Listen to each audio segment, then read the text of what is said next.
ఆరంభం నుంచి ఇప్పటి వరకు దేశ రక్షణలో ఎప్పుడూ ముందే ఉంటోంది మన సరిహద్దు భద్రతా దళం.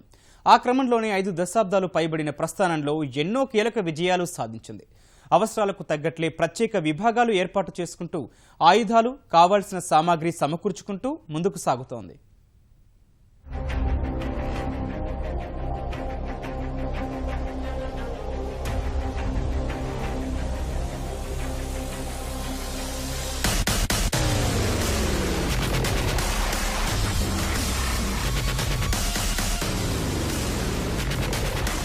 సరిహద్దుల వద్ద పనిచేసే జవానుకు ప్రతిరోజు సవాల్తో కూడుకున్నది.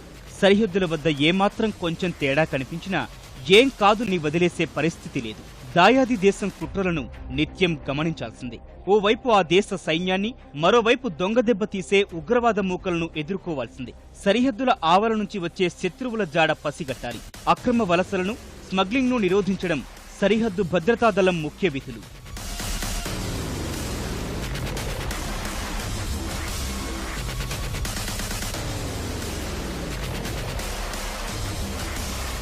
కేంద్ర హోంశాఖ ఆధ్వర్యంలో పనిచేస్తున్న ఈ భద్రతా సంస్థ ఈ 5 దశాబ్దాల పైబడిన ప్రయాణంలో ఎన్నో సవాళ్లు ఎదుర్కొని విజయాలు సాధించింది. ప్రస్తుతం 186 బెటాలియన్లలో 2.5 లక్షల మంది సరిహద్దు భద్రతా దళంలో పనిచేస్తున్నారు. ప్రకృతి విపత్తుల నిర్వహణకు ప్రత్యేకంగా 3 బెటాలియన్లు ఉన్నాయి. మొత్తంగా air wing, marine wing, artillery regiment, commando units, ఒంటెల దళం, డాగ్ స్క్వాడ్ వంటి వివిధ విభాగాలు బీఎస్ఎఫ్ లో ఉన్నాయి.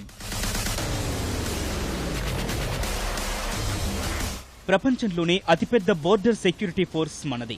బీఎస్ఎఫ్ లో ఈస్టర్న్ కమాండ్ బంగ్లాదేశ్ తో మనకున్న సరిహద్దుల్లో విధులు నిర్వహిస్తుంది. వెస్టర్న్ కమాండ్ పాకిస్తాన్ తో ఉన్న సరిహద్దుల వద్ద భద్రతను పర్యవేక్షిస్తుంది. వాస్తవాధీన రేఖ ప్రాంతంలోనూ బీఎస్ఎఫ్ పహారా కాస్తోంది. మొత్తంగా 6500 కిలోమీటర్ల ప్రాంతంలో, అంటే ప్రపంచంలోనే పొడవైన నైలు నదితో సమానమైన ప్రాంతాన్ని గస్తీ కాస్తున్నారు.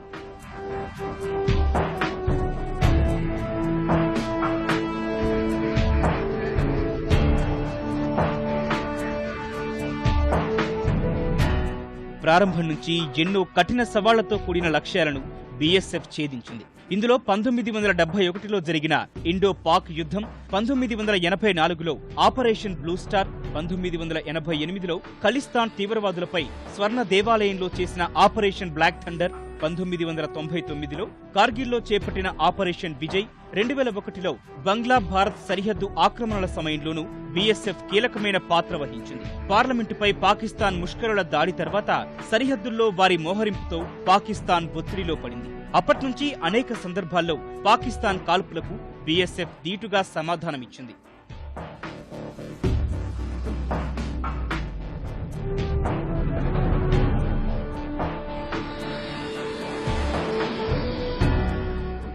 బంగ్లాదేశ్ విముక్తి యుద్ధంలోనూ బీఎస్ఎఫ్ కీలక పాత్ర పోషించి ప్రశంసలందుకుంది.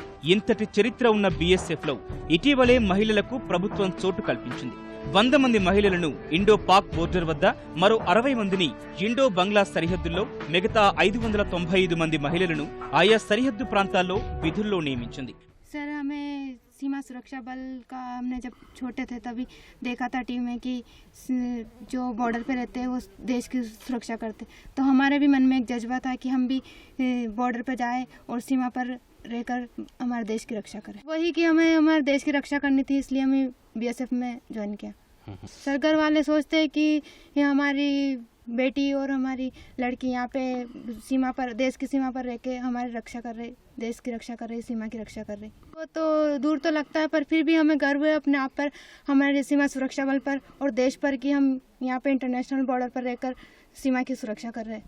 सर, हम पहले टीवी में न्यूज़ देखते थे बीएसएफ के बारे में कि बीएसएफ इतनी हार्ड ड्यूटी करती है बॉर्डर पे, अपने देश की रक्षा करते हैं, तो मेरे मन में भी यही विचार आया कि मैं भी बीएसएफ ज्वाइन करूं और अपने देश की रक्षा करूं. सर, मुझे अपने बॉर्डर की रक्षा करने का शौक था कि मैं भी इंटरनेशनल बाउंड्री पे जाऊं, अपने देश की रक्षा करूं, मैं भी अपने फौजी भाइयों के जैसे उनके साथ ड्यूटी करूं. क्या? नहीं सर, पहले इसके बारे में नहीं पता था. पर तो क्या लगता है आप यहाँ करने में, ड्यूटी करने में? सर, बहुत अच्छा लगता है. బీఎస్ఎఫ్ దళాలు పాక్ సరిహద్దు అయిన వాగా వద్ద నిర్వహించే డ్రిల్, అటువైపు పాకిస్తాన్ రేంజర్స్ మిలిటరీ డ్రిల్ ప్రతిరోజు అందరినీ ఆకర్షించే అంశం. సరిహద్దు భద్రత కోసం ఏర్పాటైన బీఎస్ఎఫ్ అక్కడితో ఆగలేదు. పార్లమెంటుపై దాడికి సూత్రధారి అయిన జైషే ఈ మహమ్మద్ డిప్యూటీ కమాండర్ ఘాజీబాబాను శ్రీనగర్లో బీఎస్ఎఫ్ దళాలే మట్టుబెట్టాయి. జమ్మూ కాశ్మీర్లో ఉగ్రవాదుల ఆట కట్టించే విషయంలోనూ శాంతి భద్రతల పరిరక్షణలోనూ బీఎస్ఎఫ్ రంగంలోకి దిగాక ఎందరో ఉగ్రవాదులు, వారి నేతల అరెస్టు, మట్టుపెట్టడంలో కీలక విజయాలు సాధించింది. బీఎస్ఎఫ్ కు ప్రత్యేకంగా వైమానిక విభాగం, సరిహద్దు జలాల రక్షణకు మెరైన్ విభాగం, ఆయుధ తయారీకి ఆర్టిలరీ రెజిమెంట్ ఉంది. సిబ్బందికి శిక్షణ ఇచ్చేందుకు 5 పెద్ద, 10 చిన్న స్థాయి శిక్షణా కేంద్రాలున్నాయి. ఇందులో సరిహద్దు భద్రతకు తీసుకోవాల్సిన అన్ని అంశాలపై సిబ్బందికి శిక్షణ ఇస్తారు. వారితో పాటు సరిహద్దు భద్రతలో పాలు పంచుకునే సునకాల కోసం ప్రత్యేకంగా జాతీయ స్థాయి బ్రీడింగ్ అండ్ ట్రైనింగ్ డాగ్స్ కేంద్రాలు ఉన్నాయి. ఆయా రాష్ట్రాలు సునకాల శిక్షణకు ఈ కేంద్రాలను వినియోగించుకుంటున్నాయి. పేలుడు పదార్థాలు గుర్తించడం, శత్రువులపై దాడి చేయడం, గస్తీలో సహకారం వంటి అంశాలపై వాటికి శిక్షణ ఇస్తారు.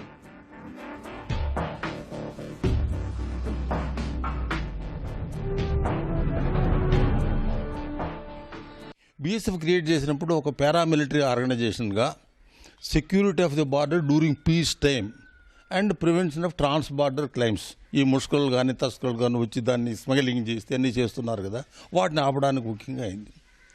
క్రమేపీ దాని వాళ్ళ యొక్క రోల్ను కూడా ఎక్స్పాండ్ చేసుకొని పీస్ టైం రోల్ కూడా ఉంది, కానీ వార్ టైం రోల్ కూడా వాళ్ళకి చాలా యొక్క ప్రాముఖ్యత ఇచ్చారు.